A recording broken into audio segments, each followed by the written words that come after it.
The Babes in the Wood by Flora Annie Steel.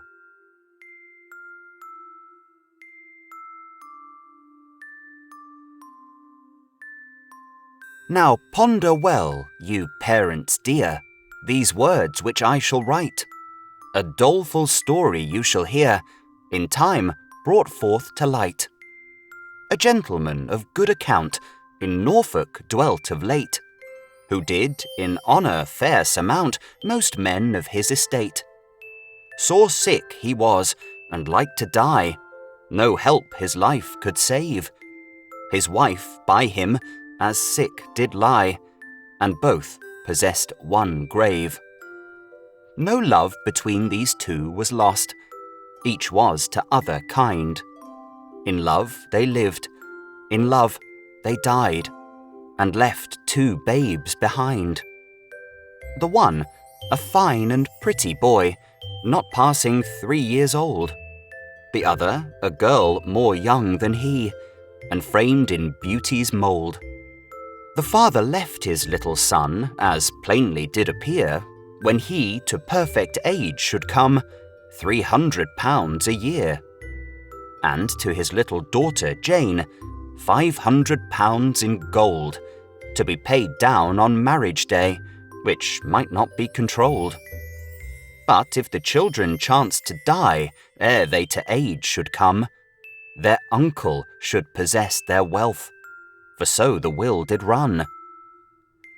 "Now, brother," said the dying man, "look to my children dear. Be good unto my boy and girl, no friends else have they here. To God and you I recommend my children dear this day. But little while be sure we have within this world to stay. You must be father and mother both, and uncle all in one. God knows what will become of them when I am dead and gone." With that bespake their mother dear.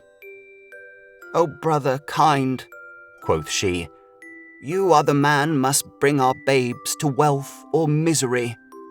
And if you keep them carefully, then God will you reward. But if you otherwise should deal, God will your deeds regard." With lips as cold as any stone, they kissed their children small. "God bless you both, my children dear." With that, the tears did fall. These speeches then their brother spake to this sick couple there. "The keeping of your little ones, sweet sister, do not fear. God never prosper me nor mine, nor aught else that I have, if I do wrong your children dear, when you are laid in grave." The parents being dead and gone, the children home he takes, and brings them straight unto his house, where much of them he makes. He had not kept these pretty babes a 12-month and a day, but for their wealth he did devise to make them both away.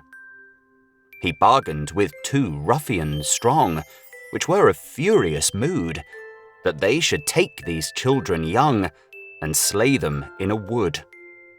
He told his wife an artful tale, he would the children send, to be brought up in London town, with one that was his friend. Away then went those pretty babes, rejoicing at that tide. Rejoicing with a merry mind, they should on cock-horse ride.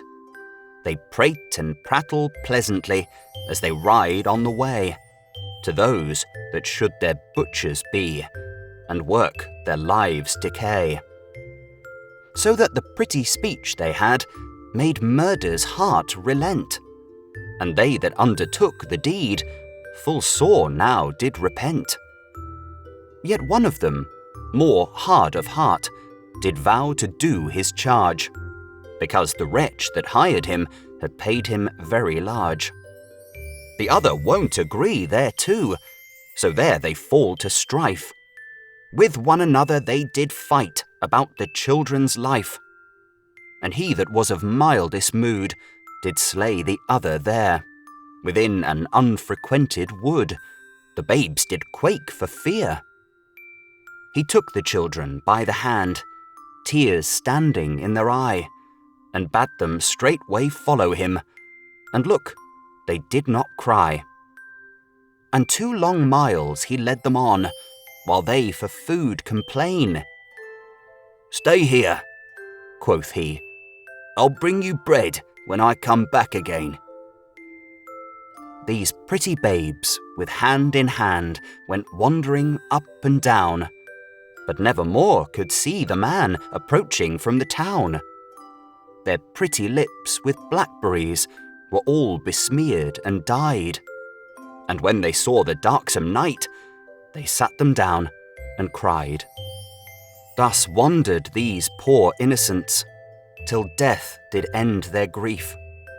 In one another's arms they died, as wanting due relief. No burial this pretty pair from any man receives, till Robin Redbreast piously did cover them with leaves. And now the heavy wrath of God upon their uncle fell. Yea, fearful fiends did haunt his house. His conscience felt in hell. His barns were fired, his goods consumed, his lands were barren made. His cattle died within the field, and nothing with him stayed. And in a voyage to Portugal, 2 of his sons did die. And to conclude, himself was brought to want and misery. He pawned and mortgaged all his land ere 7 years came about. And now, at last, this wicked act did by this means come out. The fellow that did take in hand these children for to kill was for a robbery judged to die. Such was God's blessed will, who did confess the very truth, as here hath been displayed, the uncle having died in jail, where he for debt was laid.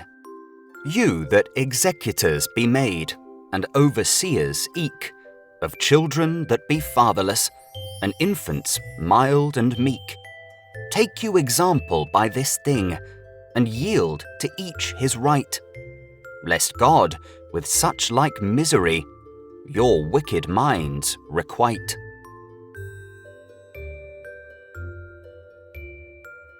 Thank you for listening to The Babes in the Wood by Flora Annie Steel.